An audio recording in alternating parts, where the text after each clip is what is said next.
Hello, Tony Drake here from Drake and Associates, where as always we attempt to be the voice of reason in a world full of pessimism and worry. So today I want to talk about volatility.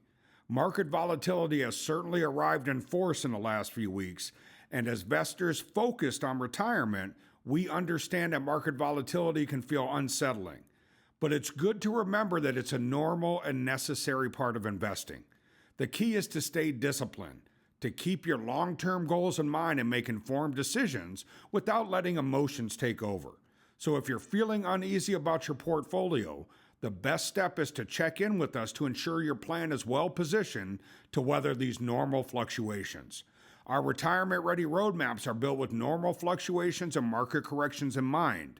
So let's talk about what happened in the last few weeks in the markets. Lately, we've seen more volatility than usual, which can feel jarring because markets have been on a relatively smooth path over the last couple of years. The S&P now has been down 5 of the last 6 weeks, which is not unusual in the grand scheme of things, but certainly a change from the stability that investors have grown used to in the last couple of years. And while this level of volatility is not extreme by historical standards, it stands out compared to the recent calm that we've seen, and this actually leads to more questions and concerns. So let's break it down. First of all, what's driving the volatility that we've seen? Well, one major factor is uncertainty surrounding U.S. trade policy. The Trump administration's tariff policies have created some unease. Are these simply negotiation tactics, or do they represent a more permanent shift in our approach to tariffs? The answer is it's likely a mix of both, and I think the bigger question is whether these policies will cause inflation or significantly weaken the economy. And while it's too early to say for sure, we've already seen slight signs of economic softening, particularly in consumer spending and in job growth. And even though both remain on solid footing, the slowing pace of growth is what often catches the market's attention. On top of these trade concerns, there's been political tensions that have added to market anxieties. The increased polarized political environment had raised questions about the government's ability to pass a short-term funding bill. Now, we did see them get that done in the final hours, but had it not, then parts of the government could have shut down.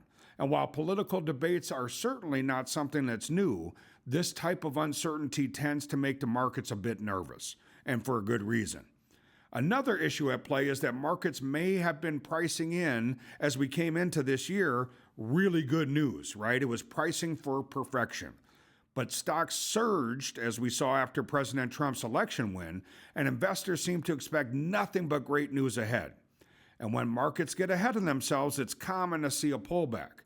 Investors positioned for an event that they, really thought would continue to go well might have taken profits off the table once some of these more negative things happened or negative news was starting to come out. And that might be what we're seeing now as momentum has started to slow down a bit. And that's why we've been cautioning investors in recent months to be a little bit more measured in their approach. So the question is, what should I do? What should you do as an investor? Well, despite the recent turbulence, the fundamentals of the economy still remain strong. While this market pullback may feel uncomfortable, it's likely just short-term news. That being said, we've been warning this year could be a bit bumpier than the last couple of years. Recent weeks have served as a reminder that markets can move very quickly. Our piece of advice is don't panic. Volatility is actually normal. It's like, I guess you could say it's like a toll that investors must pay on the road to attractive long-term returns. The stock market corrects once per year on average, and a correction being defined as a drop of 10 to 19%. And a lot of years, it still achieves its annual 13% rate of return going all the way back to 1980. Here's maybe another way to think about the value of staying invested. If you were to miss just the best day in a year, and that usually comes during more volatile times when stocks are in a correction mode, your annual return takes nearly a 4% hit. That takes a drop from 13%, bringing the average down to 9%. And if you miss just the 2 best days of the year, it would bring that return down another 7%. So instead of averaging 13, it would bring it down to 6%. That's a 50% reduction by only missing the 2 best days of the year. A recent Delbar study revealed that investors generate returns about 5% lower on their own. Why? generally because of excessive trading. Active trading can make sense for active investors, but going all in or all out is a recipe for falling short of your long-term investment goals. What I'm trying to say is that the market timing can be extremely costly. You not only have to figure out the right time to get out, but you have to figure out the right time to get back in. You have to be right twice, and that's nearly impossible. So instead of trying to time the market or trying to outmaneuver certain algorithms, the best approach, in my opinion, is to ensure your portfolio is prepared for the ups and downs we know will happen.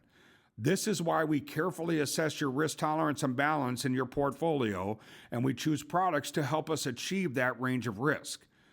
These times remind us of the importance of having a riskier long-term bucket and a short-term income bucket. The balance between the two is designed to help navigate times like these. This period of volatility, in our view, is likely to be relatively mild compared to past downturns.